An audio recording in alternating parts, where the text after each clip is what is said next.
it in the square there. Length is 50, the breadth is 50, and that height it will be the 60 there here. The length, breadth and the height.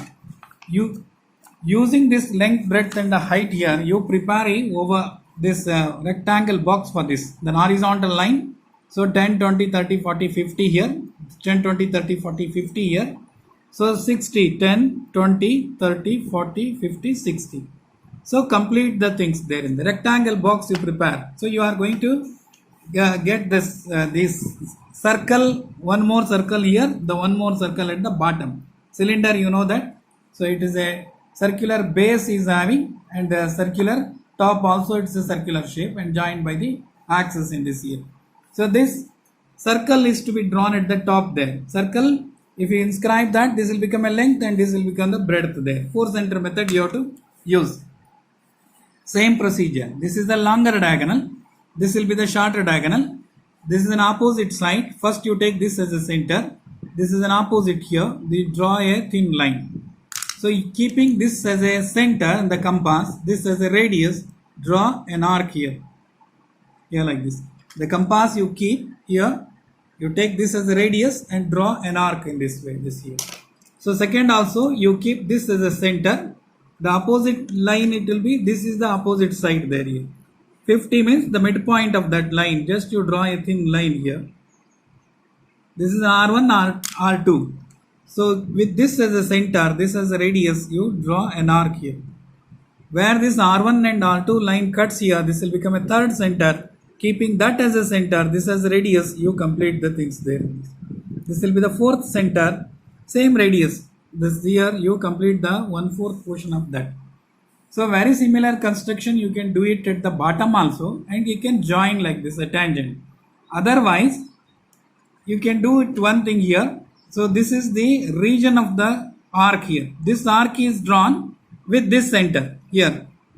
And this center is drawn with this radius and this arc is here.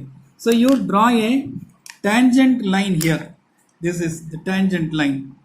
Thin line you draw. Whatever you are going to get it in the front, this only here. The back side you are not going to get the things. So the region of the arc you mark. This is the region. Here you are going to get a arc which is parallel to this.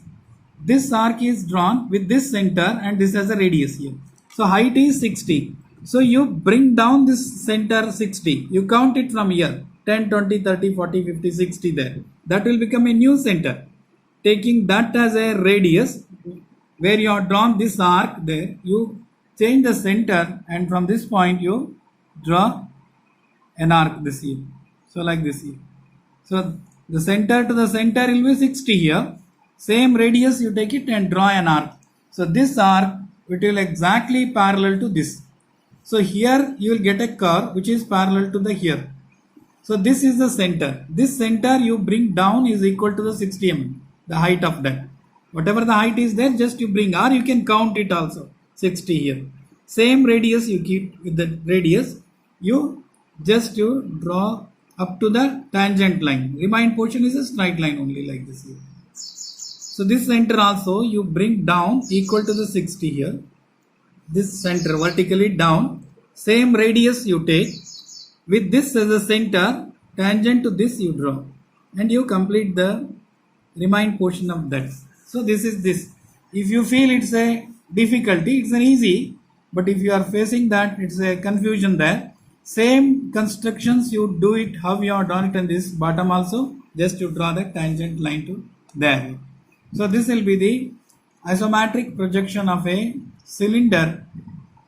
This is 30-30 here. This will be the ISO 50. This also an ISO 50, and that height it will be the ISO 60 there. This is this. So one more, that the frustum of a cone that will do it. Frustum of a pyramid, yesterday's class that you have seen. If it is cut by the cutting plane like this, after removing the top portion, the remaining portion is called the frustum of this.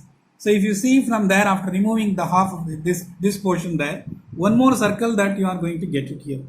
So here in the problem it is given outside is the 60 diameter, top it will be the 40 diameter, and the height of that it will be 50 there here. So the bottom portion of the 60 circle, if you inscribe that it in the square, length is 60, breadth is 60 there. So the length is 60. You start from that one point. Here, this is 10, 20, 30, 40, 50, 60. Here also 10, 20, 30, 40, 60. Complete that.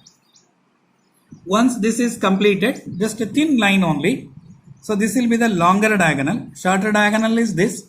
The opposite is 60 means 30 is the midpoint. 30 is the midpoint here. So you join this with the thin line there here. So this is the center C1. With this as a center, you draw an arc here. 4 center method. Second center, you take this. The opposite line it will be, this is 60, 30 here. This is 60 here. So you draw this line, thin line. So 1/4 portion of that you draw an arc here. So where this R1, R2 line cuts, that will be the third center. Taking this as a center, this as a radius, you complete the things.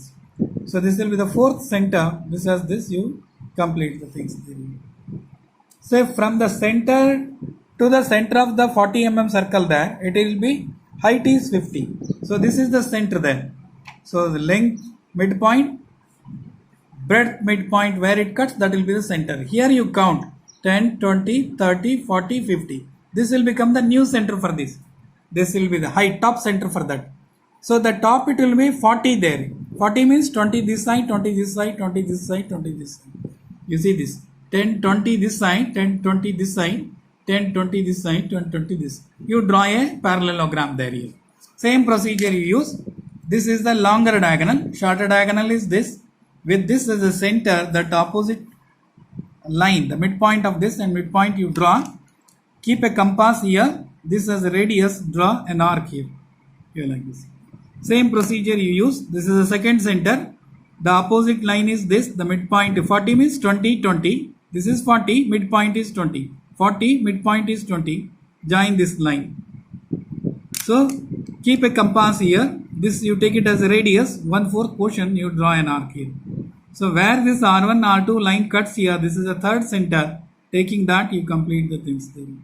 So this will be the fourth center of that. Taking that you complete the things there in this. So just you draw a tangent to this here. So the tangent to this. So this tangent to the here. So this will be the frustum of a cone.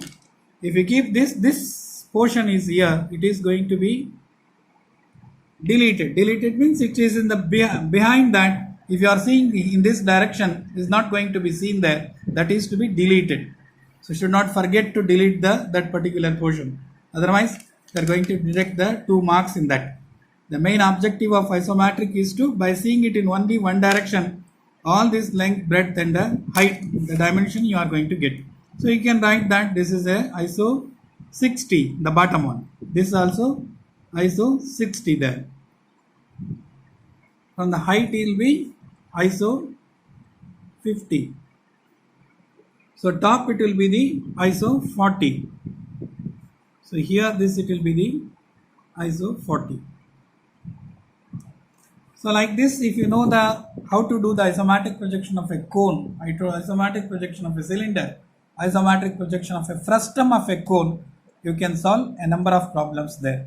So the bottom, the another solid it will be there. It may be a cube or it may be a rectangle block or it may be the another cylinder like this here. So you will get a combination of the solids there. I hope you understand it clearly and you can do it. Thank you.